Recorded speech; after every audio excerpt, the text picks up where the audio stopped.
Okay, so welcome everybody. As I said, I'm Denise Barr. I'm Director of Communications and Public Engagement for District 47. Welcome to our fourth and final virtual parenting session of the 22-23 school year. We're happy you're here. Tonight's session with Jackie Rhew will last about an hour. We've set up the Zoom session so that everyone is muted but can participate and ask questions via the chat. This is intended to be an interactive presentation, and we'll do our best to monitor questions during the presentation, but also try to save time at the end for Q&A. To accommodate families whose primary language is something other than English, we've enabled language translation via the captions option in Zoom. And now, without further ado, I'd like to introduce to you our guest speaker, Jackie Rhew, tell you just a little bit about her. Jackie is a clinical consultant, keynote speaker, and co-founder of the Center for Emotional Wellness in Crystal Lake in Arlington Heights. She has authored several books and publications, including School Refusal in Children and Adolescents and Successful Parenting, Create Your Custom Plan for Raising Independent Children into Adulthood. Jackie is also the co-host of the Successful Parenting podcast. Please join me in welcoming Jackie. Hello, thanks, Denise. I am excited to be here tonight. This is our final parenting event in our series. And so I would encourage you to feel free to use the chat, ask questions, as well as I would love to hear from you, what you're seeing with your children and just kind of within, your network of friends and whatnot. Because one of the things I'm noticing this time of the year is many children, and this really is of all ages, seem to struggle a little bit this time of year as we head into spring break. And as we head for the final push into the end of the school year. And so our topic tonight is developing a growth mindset. And one reason why I love this topic so much is because as parents, we have such an influence on how our children see themselves. And we have such an influence on how our children think about their growth, think about their abilities. And so we're going to talk tonight about ways that we can encourage that. And one thing you have heard me mention several times is that our children are always in the process of growth. It is not fixed. A child could be struggling today and really successful tomorrow. A child could be doing really well today, and they may be struggling in a couple months. One thing to keep in mind is a struggle is not necessarily a negative thing. Most often a struggle is opportunities for growth and opportunities to gain new skills. So when you think about a growth mindset, I want you, if you can, if you're near a computer or if you can use the chat on your phone, maybe put a couple things that come to mind when you think of a growth mindset. And there's really no wrong answer. Maybe you've never heard of it. Maybe you're very familiar with it. But when you think of a growth mindset, what are a few things that come to mind for you? And just put it in the chat, and then we will get started. I like how someone put progress. Thank you, Denise. And progress really is a key element of growth, right? So you might have a child that struggles, doing their homework or struggles, doing new experiences. And really, some days may look better than others, but you might notice that, they are, taking steps in the right direction, even though, it's not necessarily where you want them to be. Oh, I love how someone put open to change, works towards something. I think that's awesome. Life experience. And I love that the open to change. And as parents, we can really encourage and praise when they're doing something new or doing something different. Open heart, open mind, be kind. Good at failure, that's huge too. When our children make mistakes, when they have experienced difficulty, do we kind of praise that? I know so often when I see kids in my clinic, I will say things like, I really want you to get good at making mistakes, and I want you to practice failure. And they look at me like, what are you talking about? And we talk about the value in making mistakes and the value in, experiencing disappointment. Sometimes I'll even encourage families around the dinner table or in the car to ask their children, what's one thing that went well and one thing that was really difficult for you today? And really, applaud them for being able to experience something that was difficult. And as we move towards that, we are going to start to see more of that growth mindset shift. So often I think as parents, we can get stuck on, the outcome, what were the grades? You need to worry about the grades, you need to do this, you need to do this. And we drive home the outcome of a situation, and that can promote a lot of stress for our children, as opposed to starting to focus on the steps to get there. So these are just some of the things that we're going to be talking about tonight. And I'm going to be asking you some more questions to use in the chat, because your input is super helpful for me. A couple things. So what motivates your children? I would love to know this. What do you feel like motivates your children? Just put that in the chat, and then we're going to talk about that for a minute.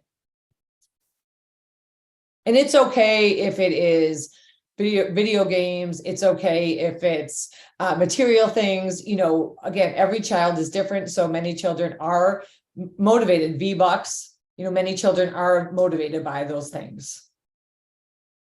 Verbal praise and sugar, that's good. Money. Positive comments and verbal praise.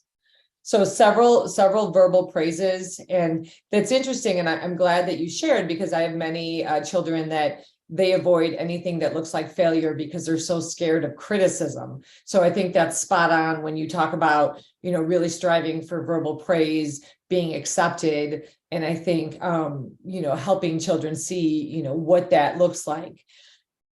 As a parent, and you don't have to answer this one in the chat, as a parent, do you focus more on the outcome, such as grades, or more on the process, such as, you saw you went and got help from your teacher today, or I love that you talked to a new friend? Do you focus more on the outcome or more on the process?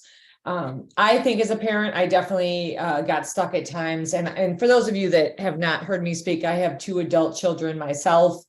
They're 24 and 25. And so, I often share, I've made every mistake in the book as a parent, and I can laugh about it. And I can kind of share what I've learned with you, as well as a lot of what I share is about my, from my research, as well as my work with other parents. I found myself as a parent sometimes getting stuck on the outcome.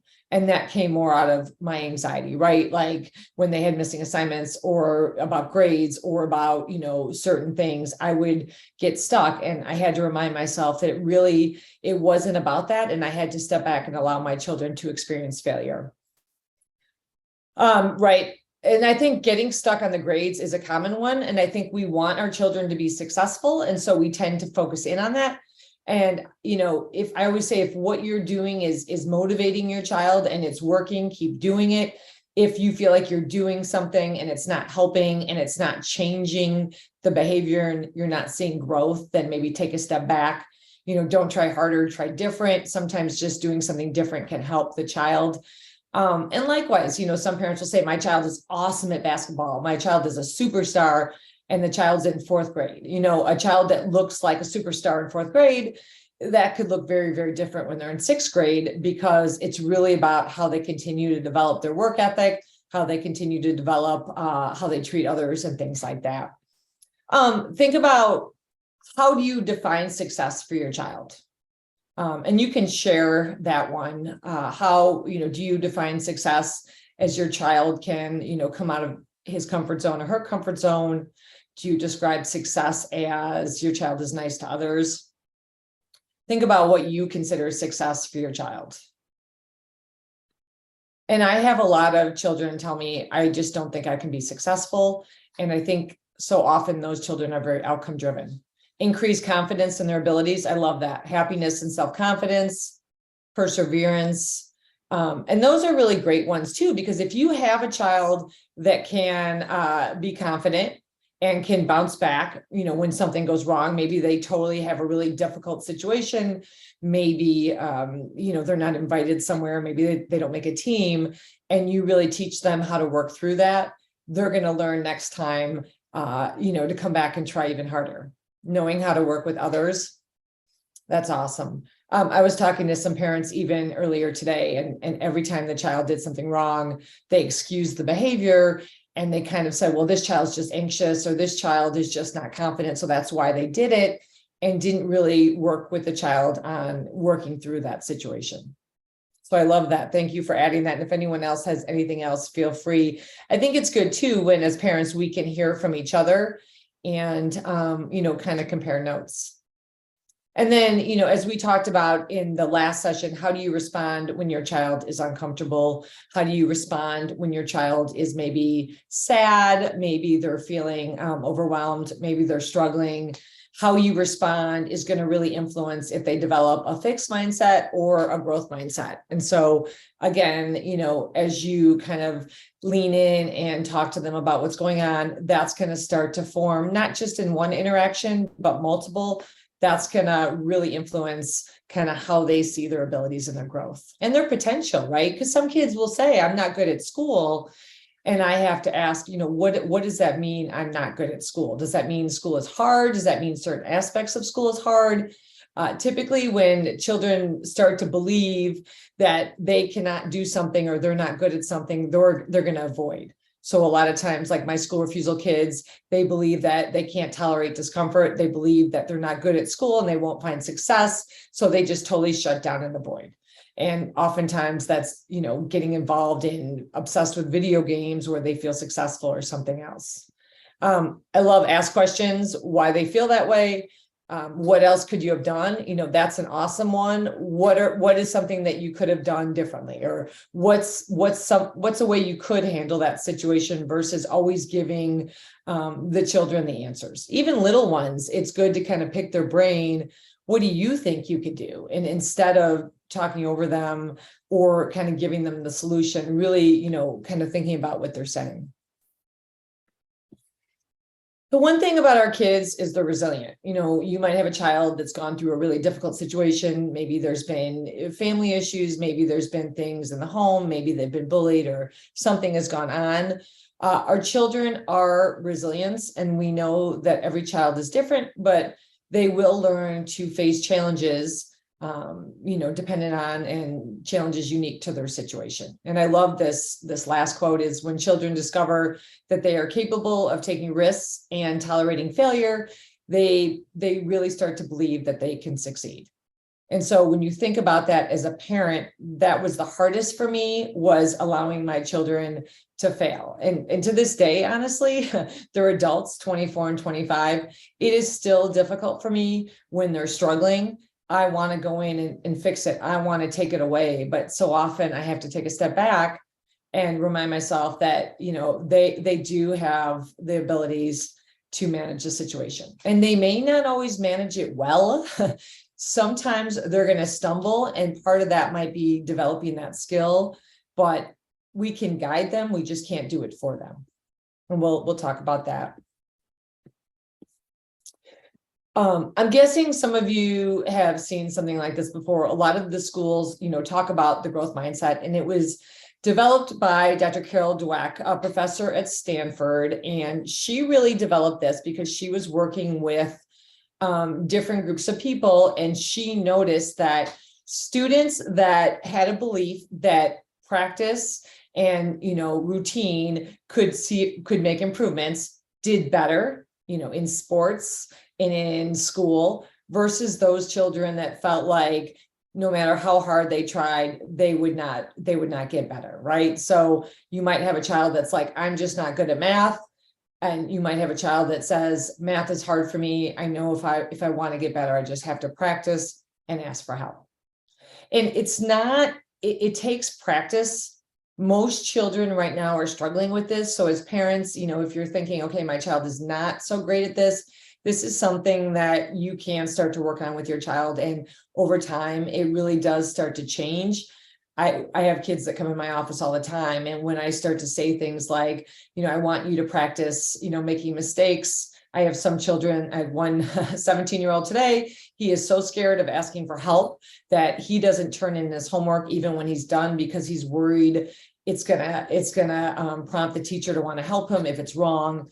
I have some kids that are so scared of trying something new when they're playing sports or even on the playground at school that they really just kind of stick to something that they know is safe, even though it's not something that they love to do or something that is fun.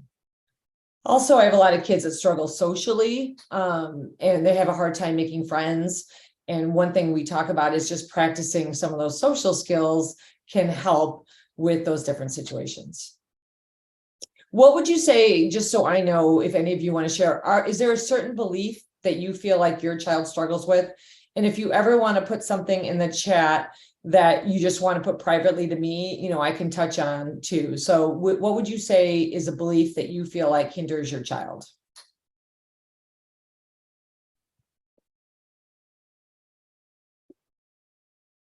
Afraid to ask for help. That's a huge one. Comparing themselves to others.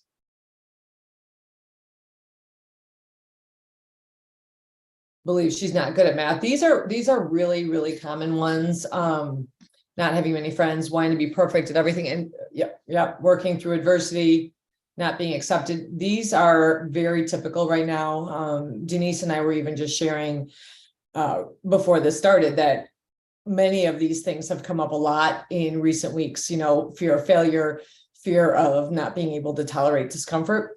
And I think partly the pandemic, but I think partly too, I think as parents and as a society, we've spent a lot of time making our children comfortable. And I think we're really realizing maybe we swung the pendulum too far, right? That we've worked so hard to make them comfortable. Now they really have a hard time tolerating distress. And I think that's not just us as parents, but I think that's just a culture that we have created, because I think we were so cognizant of our children's mental health that we really did, kind of take a step back and maybe go too far. I think when you have something that you want your child to practice, and thank you too, I see, struggling with identity sometimes too. And I think struggling being accepted, struggling with others, fear of criticism is one I hear a lot too. So for instance, if you have a child that has a hard time, coming out of their comfort zone, maybe everyone in the family recognizes something that's difficult for them, and you have challenges where there's rewards if you practice something. Maybe you go into a store and they have to ask for help. Maybe it's, asking a teacher for help with math. Maybe it's, trying something new every day for 2 minutes and seeing if they see improvement. And you can even work with the teacher, depending on the age, to say, my child is really working on trying something new. So can you really, kind of praise them if you notice them doing that? Can you, really work with them? I had a freshman girl today. She's scared of asking for help in the classroom. And I asked the counselor if the teacher could practice giving her the questions and answers ahead of time, maybe like 2 per week, that the student would know what was going to be asked. And so that she could practice answering and having the answer to the questions. And so the more she practices raising her hand and answering a question that she knows the answer to, then we can move to the next level of her practicing an easy question, then maybe her practicing something that is more difficult. And so sometimes it is about, taking those steps to show them that, trying new things in practice can lead to growth. And that's where really that belief, action, and then growth. But sometimes it is breaking it down for them and really, us praising them, that it's not necessarily always about the grades or about, how they show up. It's about the process. Are they working towards something? And again, if you have any questions, feel free. And some of this, you may know, so I don't want to go over too much, but I did want to cover this slide a little bit. So when you think about kind of the growth mindset side, right? I believe that improvement is possible. I believe that, I can get better at something. And I have things even in my own life that I think I hold myself back because I don't believe I can do it. Right. And so I think we can all probably think of something where we, believe that we're not going to be able to be successful at something. So we just avoid it because the risk of failure is, great. Believes that mistakes and failures are part of the process. If your child makes a mistake or totally fails something, a test, or maybe does, embarrasses themselves or makes a huge mistake in a sport, does your child realize that that's part of the process? That we're going to make a lot of mistakes. I used to try to model that for my children. Like, I totally screwed up something today. I bombed this presentation. It was a really difficult day, and this is how I work through it. versus, every once in a while you'll watch a sporting event and you'll hear like a parent like screaming at the kid, you didn't get that goal, you missed that goal, or, you didn't do that right. And the kid's like, oh my God, and versus like taking a step back and not making it about that. Like, hey, like I saw that you like missed the goal, but you got right back in the game. That's so awesome that you were able to get right back into it.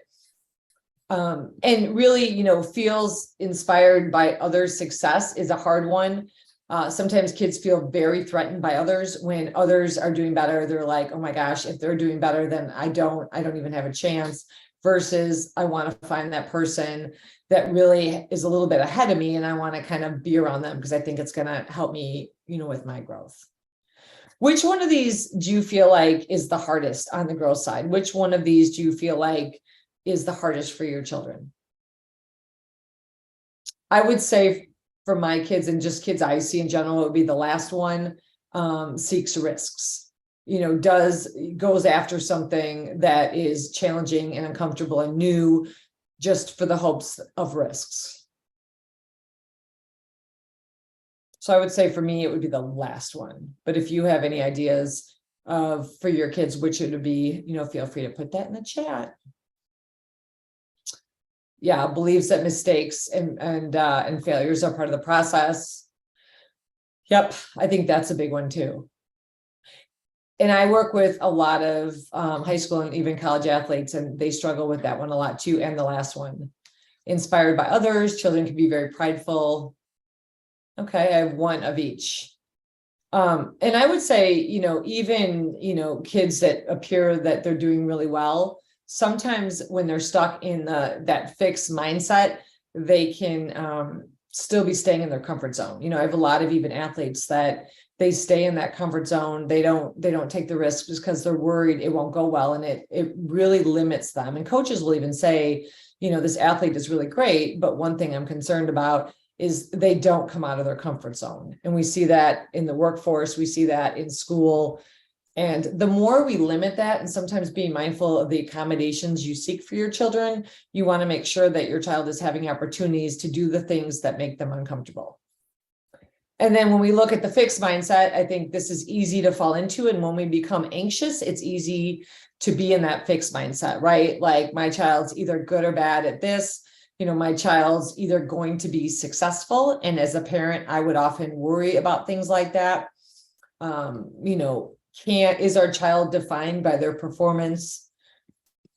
And as someone in the fixed mindset typically struggles with feedback and lacks the ability that they can change.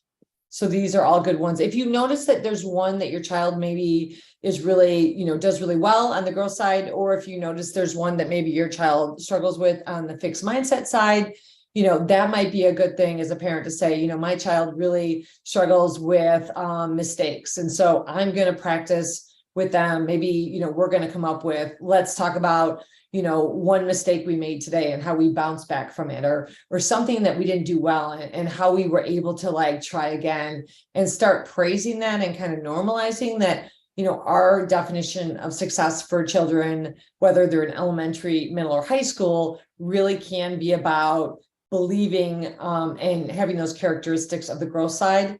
Because if you do have those, you will be successful. Because if you believe you can be successful and you're willing to continue to practice and try different things, you will reach success. And if you are on the right side, typically what you'll see is by high school, you're going to start to burn out, because when you are in that fixed mindset, you have really nowhere to go but to get frustrated and burn out. And this is just something I made just in terms of as parents, and I was working with one mom and dad on this. And we even talked about this a little bit, when we're really in that fixed mindset, we might think, gosh, my child is just lazy. My child is unmotivated. My child needs to change. I hear that a lot from parents, my child is very lazy. And that's something that you have to be careful of, because there's usually a need behind that behavior. And then as we're starting to move towards the growth mindset, my child does not do much, but maybe, I see some sparkles of hope. my child needs to do more, but I'm willing to work harder on engaging with my child and learning more about kind of what is behind the behavior. And then if you kind of look through, this is a child that, and I've had 3 conversations about this week with parents, where the child was totally isolating in their room. And we were noticing a decrease in motivation and even some signs of depression. And we noticed that really the child needed more connection in the home, needed less time on electronics. And so the parents did an awesome job of saying, and this was a freshman, I think there were 2 girls, a freshman and 1 in middle school. You can be in your room, but you cannot have your technology in your room. And that includes phones, that includes any games or devices. The child was really mad. 1 in particular was really mad. But what happened is the child was downstairs most of the time because the child could have a device in the main living area with the family. And the child started connecting more to the family, and they saw some growth in what they were concerned about. And then growth mindset, I must work to build a better relationship with my child, building trust, setting expectations, and being mindful of my reactions. So sharing the concern versus, kind of placing blame on the child, because there is typically, there's a need behind the behavior. Sometimes it might seem like my child just likes to, sometimes it might seem like the child just wants to play video games and isolate in a room, but typically there's more behind it. And if you can't hear me, Denise, someone is saying they can't hear me, let me know and I can try to adjust the volume. Difficult to teach independent thinking with peer influence. It is, but I think as parents, we do have a big influence on how our children see themselves. But I think that is good. Just a thought, but some kids find these mindsets through how their friends behave. That is for sure true, I think, in the moment. But overall, most of the children that I talk to, when they start talking about how they view success and how they view things, comes from like what pleasing parents too, and wanting to please teachers and things like that. But definitely peer influence is huge, and social media is huge. The social media, what they see around them, in terms of what is acceptable and what success looks like. So 4 key ingredients. And I think, these are not going to come as any surprise. These are things that we see too. And just, praising effort. If you see effort, and sometimes it's hard to find. I mean, you might have a child that's really struggling. And so sometimes effort can be a little bit, can be hard to see. Challenges, how they approach challenges, mistakes. And then this is another one that's can be hard, is how they take feedback. A lot of the children and teens I work with have a really hard time with any type of feedback. They really, they take it as criticism. Some even take it as not being accepted.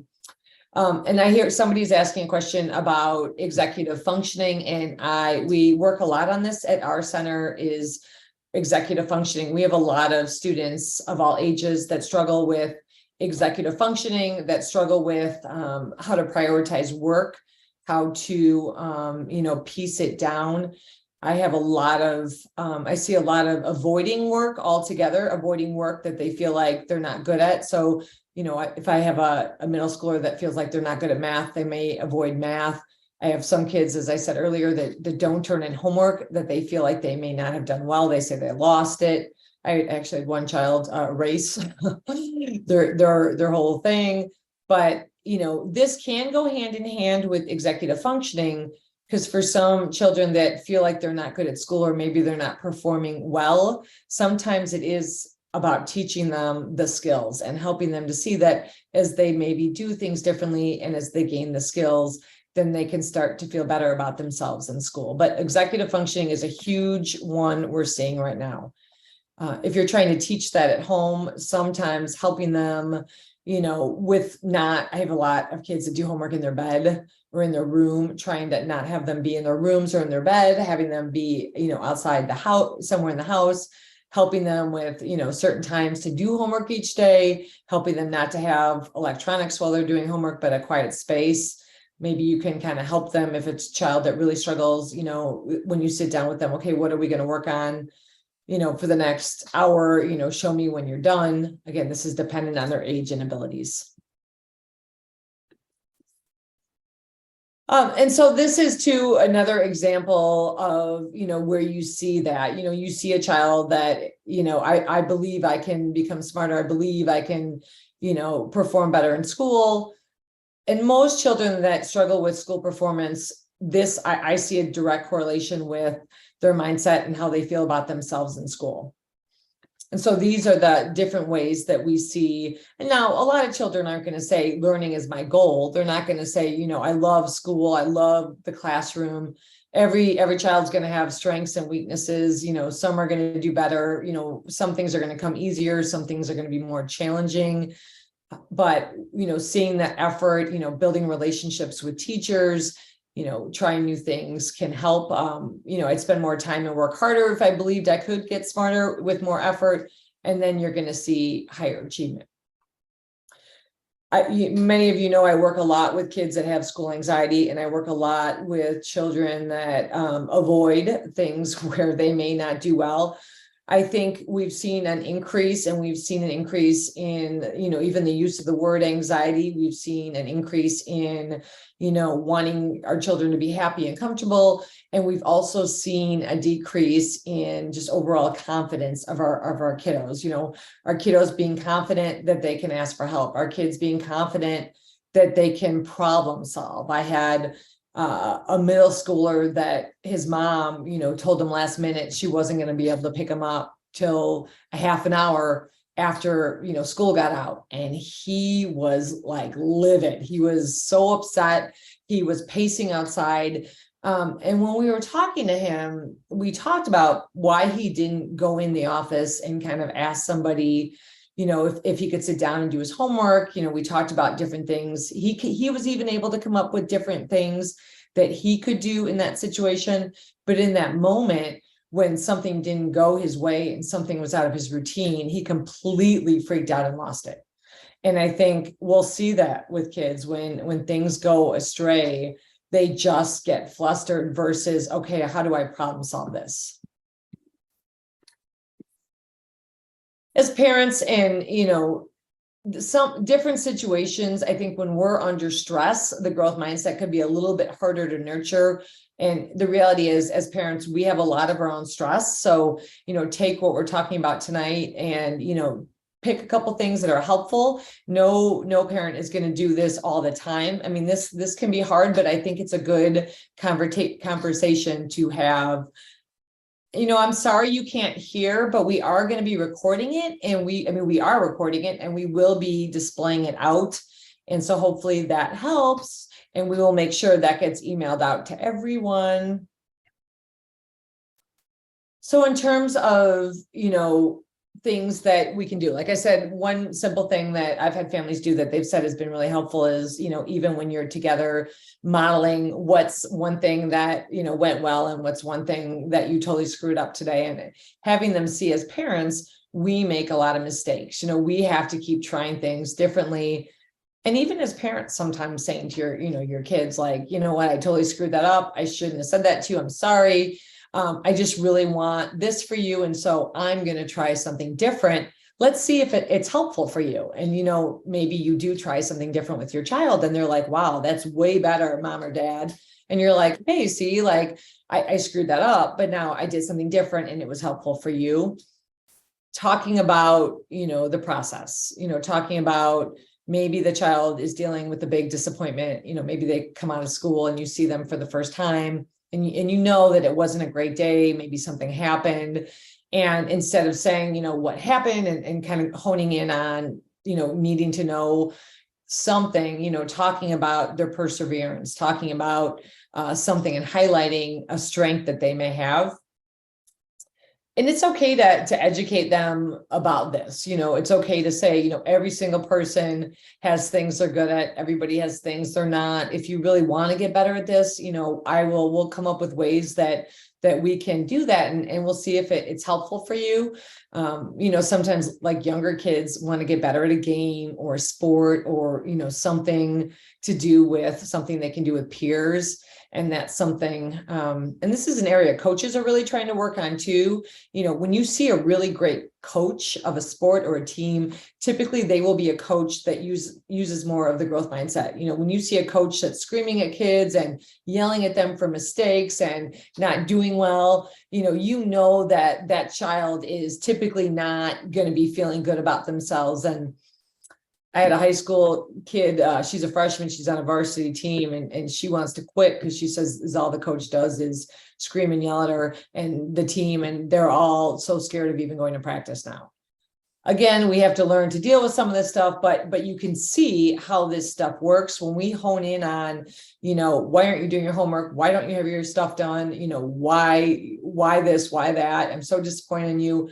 A lot of these kids don't really even have the skills to do what they need to do. And so they just feel like a failure, and it's like the end. And so then they shut down. If you want to help your child, do better with grades, or do more homework, then you can work with them on, we're going to start to sit down here. And, when we've done this, then you can have your games, because kids sometimes are going to say, no, I want to be in my room. Well, you know what, there's not going to be, as that one mom said, there's not going to be electronics in the room. So if you want your games, you need to be down in the main living area. And when you show me your work, or you show me you've tried something different, then you can have that time. Let's celebrate one success and something that we didn't do well today. I think celebrate the failures as much as the successes. Again, I was probably really guilty of this too, but as parents, we get so excited sometimes when they get an A, or we get so excited when, maybe they hit a goal, or we get so excited when they've done something well. Sometimes I think that excitement, like if we overdo it, can put pressure on them. And I think sometimes we feel like we're building confidence. So sometimes trying to celebrate like when things don't go well just as much as, or not, close to it when the child struggles, but kind of works through it. And, praising the way these kids are facing challenges every day. I mean, I know right now there is so much stress for, it's kind of like contagious right now for a lot of our kiddos. We're seeing a lot of it just across the board. I think this is typically the highest time we see referrals just across the board for, kind of therapy and counseling and hospital programs. And so we know our children are under stress, and sometimes it is performance related. So sometimes teaching them, that relaxing and taking a step back can actually help them to do better. Which on these, when you think about like what helps your child to be validated, and every child is different. Sometimes for me and my kids, me not saying anything and really listening is how they feel validated. Because I know sometimes like I wear my emotions on my sleeve, and like, my response can be communicated. I had shared this example at one of maybe it was even last year, that I remember when my daughter was a senior in college. She came to me and she said, I think I'm going to be, or she started coming to us like the beginning of senior year of college. And she said, I think after college, I'm going to be a bartender on a cruise ship. And I, in my head, was like, no freaking way. Like, we just did this for 4 years of college. We supported you. We helped. We and now you're going to. And I think one thing I had remembered, I had been taught as a parent, is children are going to say all kinds of things to you. They are just going to speak their mind, and they are going to come up with all different things. Some kids might say, the minute I'm 18, I'm never going to live with you again. I'm moving across the country. Some might say I'm dropping out of school at 16. Some might say I'm going to be an astronaut.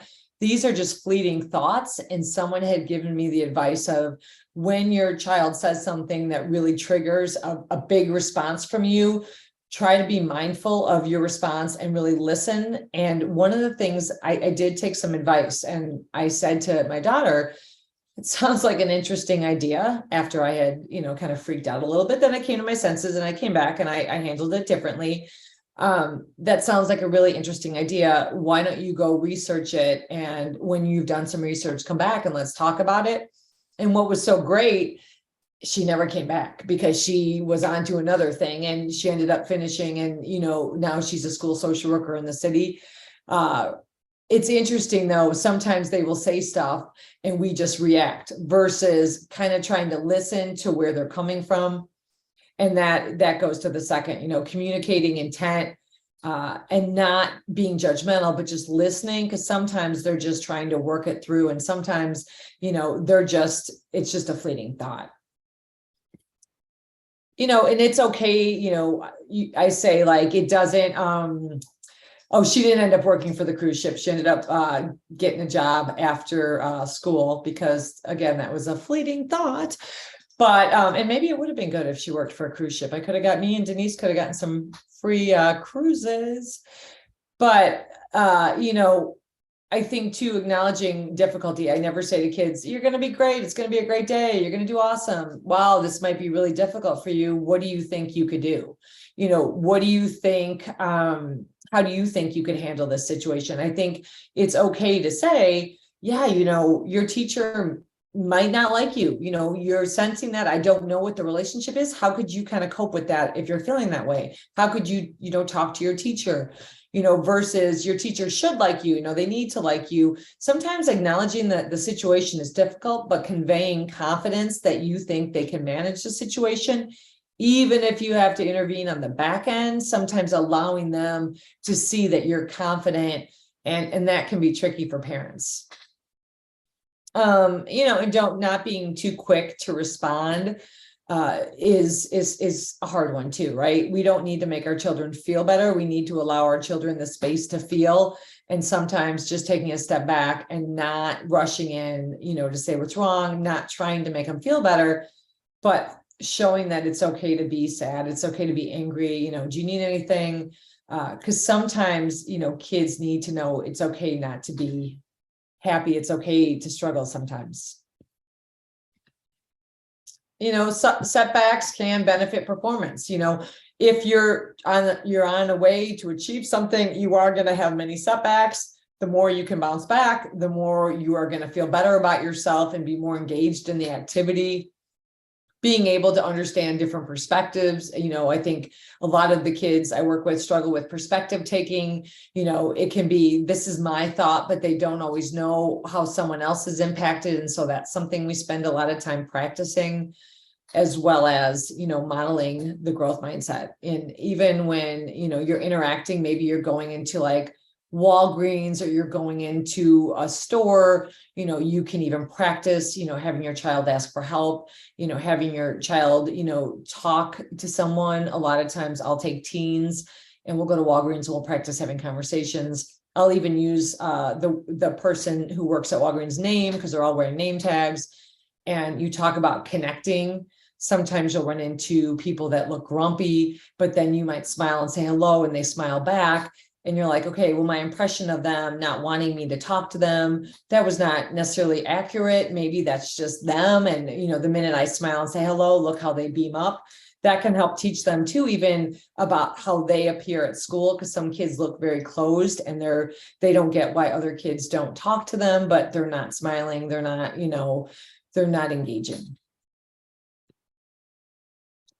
And this is, I'm not going to go through all of this necessarily, but this is just more, when we talk about person praise versus process praise, person praise is really, you are amazing. You're awesome. You're wonderful. I did a parent night at Schaumburg High School last night, and we talked about this a little bit. And some of the parents were saying, we really try to build their confidence by telling them how amazing they are and, how great they are. But does that really kind of impact how they see themselves versus praising actions, praising intentions, praising things you notice, tying that praise to something that they've done versus you're so great, you're so awesome. And many kids will say, of course, my parents have to say that. That's not really meaningful. But when you start to, even if you can write like a note to them, or sometimes a message, whether it's like on a piece of paper. I know one parent had these like Post-it notes, and they would write like something they noticed on the child's bathroom mirror, something they noticed that they did well, or something that they would praise something with them in terms of process. And that worked really well. Focus on the steps they took. Because sometimes if you say you did a great job going to school, you might need to say, you did a great job. I noticed like you set your alarm clock today, or even though, I saw you second guessing, you seemed to kind of jump right in the car. I know, you were nervous about that test, but I saw you kind of have your worksheet out, and I thought that was really cool that you did that. So these are just some ideas. And, when your child is really uncomfortable and that they're really like, shaking, crying, they're having a really hard time. Sometimes we call it anticipatory anxiety, where kids are really nervous before they do something, but then they're fine once they're there. If you have a child like that, try not to say too much and do a lot of talking with them when they're in that state. You want to move them through like, okay, we're going to be there in 5 minutes. We're almost there. Like, okay, we're going to do this, and kind of say the steps to them, but don't try to, are you anxious? What's going on? You look like you're sad. Are you going to be okay? If you start that with a child that's in the middle of some anticipatory stress or anxiety, you're going to notice that they're going to start to really fall apart. You almost need to kind of keep it structured and keep them walking through that discomfort. And always too, and this is something I see a lot, having the child talking through, like, if you need something, who can you talk to? I have a lot of kids that text their parents and I need help, get me out of here, versus, okay, you're going to school, you're going to soccer practice. Who is someone that you can connect with? Who can you ask for help if you need? And if they're not able to do that because of the fear of asking for help, then, maybe take it a step back, and that's something that you can practice with them. And so I know we just don't have a ton more time, but, this is something too that, just in terms of being able to recognize that it's okay to be uncomfortable. It's okay to be nervous. And in fact, most of us will be nervous about something. Have your child, or children, everyone in the family identify something that is difficult for them or something that makes them uncomfortable. And maybe we have a family challenge and everybody has to do one thing each week. We all get a reward, or someone gets to pick a special thing, or we get to plan an event if everyone's doing one thing that pushes them out of their comfort zone each week. And then if you do the same thing each week, maybe after like 4 weeks, you can say, okay, do you feel a little bit more confident about this thing that you've been practicing? That works really fun too. And this is something that I use when I'm teaching kids and I'm talking to kids is, it's funny. I had one elementary, and they were kind of elementary/middle, and I showed them this picture. And one of the kids, the first thing they said was, why is the comfort zone so big? And we talked about, because most of us have this kind of, we want to stay in the comfort zone one, but you can stay in the comfort zone so long. But if you really want to get further along in your growth, things are going to be more difficult. Things are going to be more challenging. You're going to have to take more risks. You're going to have to allow yourself to experience failure and make mistakes. And a lot of times when you're in that high risk zone, you really are kind of experiencing more failure, and you're experiencing more mistakes, and, even opening yourself up, but you're also going to have more growth. And so sometimes we'll talk to kids in this way, and this visual can be helpful too. If you feel like as a parent, and, when our children are really, really struggling, it is easy to say like, oh my gosh, what have I done as a parent? My child is not going to be successful. I wanted so much more for them. It really is. And I said this before, sometimes when kids are really struggling, if they can work through that, in my experience, I see so much success. Some of my biggest success stories are kids that were really, really struggling when they were in their middle school and high school years. Struggling as a child is not an indicator for success as an adult. If you feel like your child can't handle any difficult situations or discomfort, you are not alone. This is the biggest thing I'm seeing with children and teens across the board from every school district I work with. And I work with school districts all over the state. So if you feel like your child cannot handle discomfort or difficult situations, then start small with things that cause them, a small amount of discomfort, and work with them on slowly coming out of that comfort zone. If you feel like your child is not making any progress and they're back to square one, I hear this all the time too, my child's back to square one. There is no back to square one. It just looks a little bit different. But if you feel like as a parent, you're stuck in that fixed mindset, you are probably conveying that to your child. So if you shift your mindset a little bit, like that one slide we talked about, it will really help in terms of how you connect with the child. And this is going to be, Denise is recording that, and you'll all have the PowerPoint. I know someone had asked about looking back, and so you'll be able to see that. This is a worksheet we have, and we have this in our parenting workbook. As a parent, sometimes it's okay to write down what are situations related to your child that cause you to take on a fixed mindset. Maybe like your child struggles with something and you have them in, getting some help, and then you feel like things are going better. And then all of a sudden you feel like they're right back. What are situations that cause you to get really stressed or worried about your child that promote that fixed mindset? My child just isn't getting any better. My child just isn't good at this. My child can't handle this. And start to be aware of those situations that trigger that for you. And so you can be prepared to respond differently. And these are just different ways to communicate to your child. Every child that I have ever met with, when I ask them what their parents expect of them or what the expectations are in their home, it's always so interesting what they say. And I remember when my girls were in high school, I asked them what I expected of them in their eyes. And it was interesting what they said. So that's a question you can sometimes ask your kids. What do you think I think is important? Like, what do you think that I expect of you? And if they say, like, you expect me to get good grades and you expect me to have friends, then that's a good place for you to engage.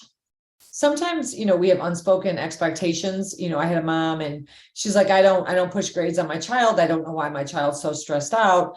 But when the child would come home with a certain grade, the mom would be like, oh, was it hard? Or she made a response, or the mom would text right away when a certain grade was posted. And so even though the mom said, I don't tell her to get good grades, sometimes through our responses, there's certain expectations that the children feel. The avoid labeling the child is, I hear in the office, I hear a lot, this child is gifted, this child's really smart, this child's really anxious, this child's really shy. Sometimes those labels can confine the child. So a lot of times I see a lot of kids that are labeled gifted, and a lot of times those children have such a fear of failure, and they're so scared that they're not going to be able to live up to that label. And so we kind of take a step back and we don't use those words. We tend to shift, instead of, you're gifted, that you have strengths and these are things that are hard for you. And you kind of really teach them how to hold those both together. If you have a child that's so shy or so anxious, maybe not using those labels, but talking about, there's some situations where they're more comfortable and some situations that are more challenging, like home versus social. And then seeking solutions instead of focusing on the problem, focusing on that solution. I tend to do this as a therapist. What do you want to be different? And what is something that, how do we come up with a solution to this? And this is one of our final slides. In terms of language, I always say to kids, it's your choice. I don't ever say you have to.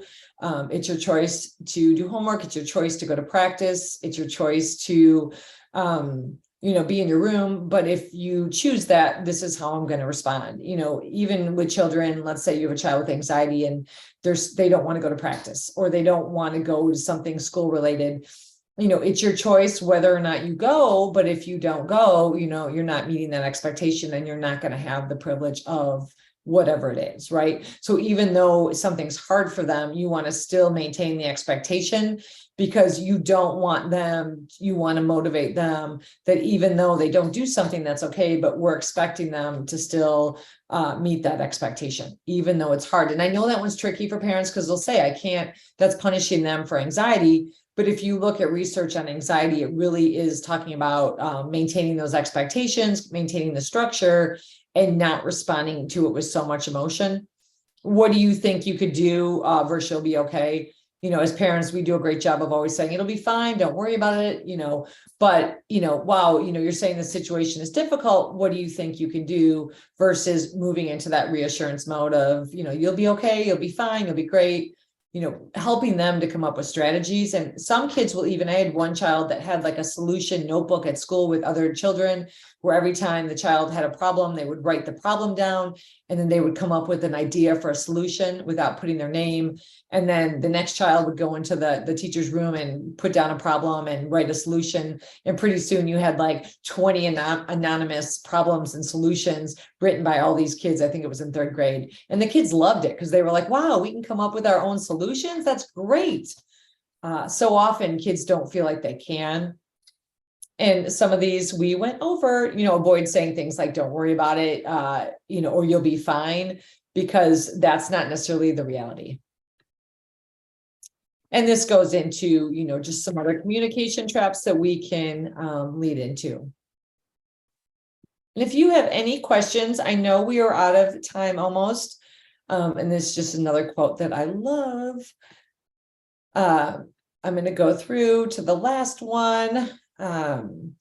We talked about a lot of this already, so I'm not going to go over, but, again, just to highlight as we're closing, allowing our children to experience discomfort, within reasonable steps, celebrating successes as well as failures, being mindful of our own reactions, and modeling healthy coping at home. As parents, the more we model, the easier it is for our children. So I'm going to go to the last one because I have so much information. I did not realize I brought so much, and I want to be mindful of all your time. Thank you all so much. We are going to have we're going to be doing a parenting workshop to Robin and I, a free one. It is going to be in April. So I will share that too. If anyone is interested, on April 13th, we're going to be doing a virtual free parent workshop from 7 to 8. And I can share that with you, or you can follow us on social media at Successful Parenting. And we are going to have that too, but I will get that information out. We have a link that you sign up, but it is free. It's just for registration. And this is our team at the center. We're in Crystal Lake. We've grown a lot more since this picture. We are excited. We love partnering with the community. We partner a lot with District 47. And so we just, if you are a parent tonight and your child's struggling, you are not alone. Children are all going to struggle at different points. And so just rest assured, it doesn't mean you're not doing a good job. It just means your child's struggling. So thank you everyone for coming. Denise, thank you. And if anyone has any questions that they want to ask, feel free, and I can stay on for a minute, or you can email me questions, whatever would be helpful for you.